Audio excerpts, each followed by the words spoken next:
So in this video, we're going to talk about something that maybe some of you don't think is relevant anymore, but just bear with me because I guarantee to you that to small business owners, it definitely is. Now, before we actually get into designing anything, I want to take this first video. By the way, this is the first in a 4-part series. So we're going to discuss kind of the basics of business card design. Then I'm going to go in and show you guys how to design a business card in Adobe Illustrator. There'll be another video after that where I show you the same design but done inside of Photoshop, and then another one in Adobe InDesign. Now, why am I doing a 4-part series on this? Business cards are still extremely relevant in today's business world. Most small business owners still have the little card stand out in front of their business, or they're going to networking meetings, or they're out talking to people in the public. They still need some way of giving that information out. So in this first video, I'm going to talk about kind of the keys to designing a really good business card. There's a few things you want to keep in mind, and this is coming from experience that I've had actually dealing with small businesses. And I started out doing kind of the really fancy business cards with all the bells and whistles on them. Now there's some of these things that business owners still like, but there's other tips and tricks that I've picked up that aren't just design related, but more actual business use. So to get the ball rolling, if we're actually talking about your initial consultation with your client, there's a few things that you're going to want to keep in mind and a few questions you're going to want to ask to make sure that you're going in the right direction with the business card design. One of the first questions you're going to want to ask in this whole process is whether or not your client has Pantone colors that we need to be aware of.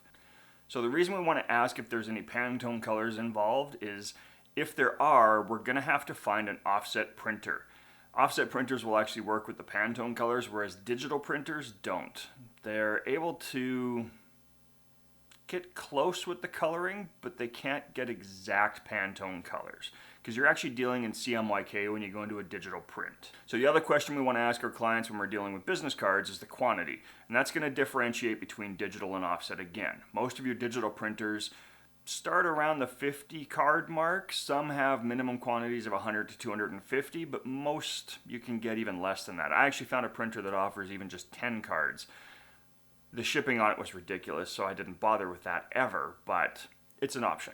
Now, one of the other questions I like to start with right at the start, just to get out of the way, is budget. Budget is always one of the big decision makers on if we're going to go with a local or offset press or if we're going to go digital. There's a few different options that you can find online. I'll actually link a few different companies that I've used in the past down below. No affiliate links or anything there. You can just go check them out, see what they have to offer. Each one of them has different offerings as to pricing, availability, shipping, production time, a whole bunch of different variables that you're going to find. So now that we have our basics out of the way, we know the quantity our client's going with, we know which technology we're actually going to use to print the cards, it's time to get into the design. And there's a few different aspects you're going to want to be aware of when you're designing your business cards. One of the first things we're going to look at is bleed and safe areas on a business card.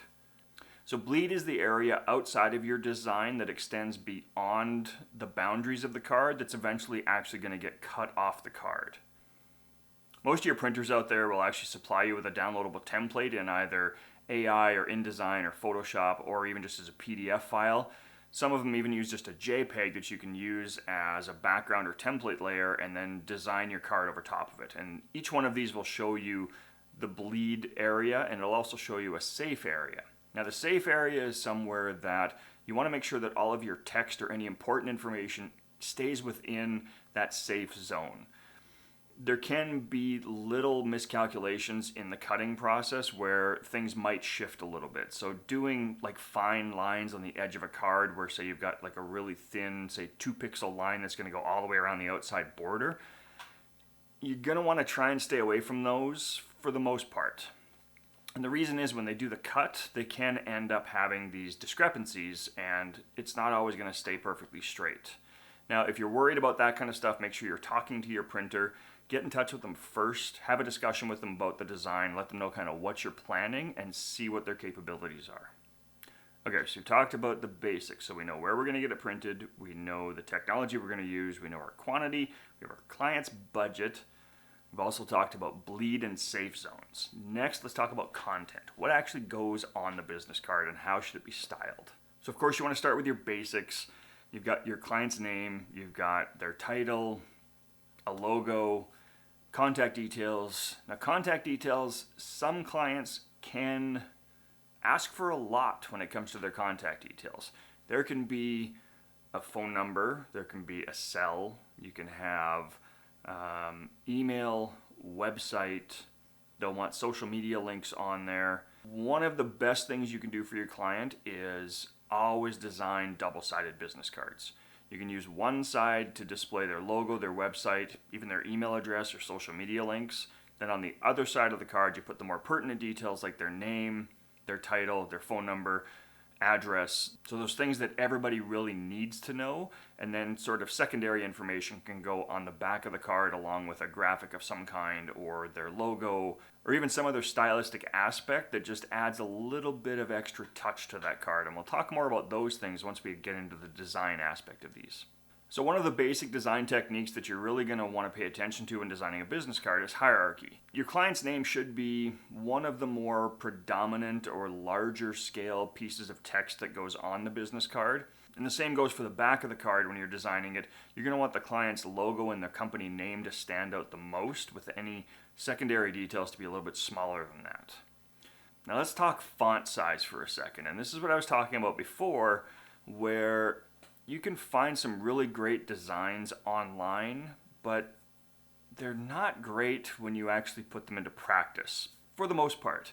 There's a lot of the designs that are out there that are great, so if you're maybe not comfortable right now designing your own business cards for your clients, by all means, go out, purchase a few, pick up some templates, download them, use them for your clients to get started, and then kind of learn as you go and pick up what makes a good business card. What is the top selling business card on, say, Creative Market or Graphic River? Go have a look at those things and study them. What you want to pay attention to, though, is the audience of your client, who you're designing this business card for. Now, sure, you're designing it for your client, but who's their client? If your client's main client, I don't know how many times I can say client in one video, if their main client is mostly people in their 20s and 30s, you can get into some smaller sized fonts. But if you're designing this for a client that has mostly senior citizens as their client, you're going to want to stay away from small typefaces that are difficult to read. You're also going to want to make sure that you have a high contrast card so that you don't have colors that are kind of blending together, or you have a monochromatic card that's, say, all different shades of blue. Make sure you're also using things like italics where necessary. Bold font faces can really help with clarity on a business card or contrast, and to bring attention to different aspects of the business card. And we'll talk more about all of those things once we get into the design of this in next week's video. Okay, so that's got all the basics covered, everybody. I hope you learned something out of this. Again, go out there, see what's available, download a few template cards, see what you can learn off of them. And I'll see you in the next video where we're going to hop into Adobe Illustrator and actually start to design a business card right from scratch.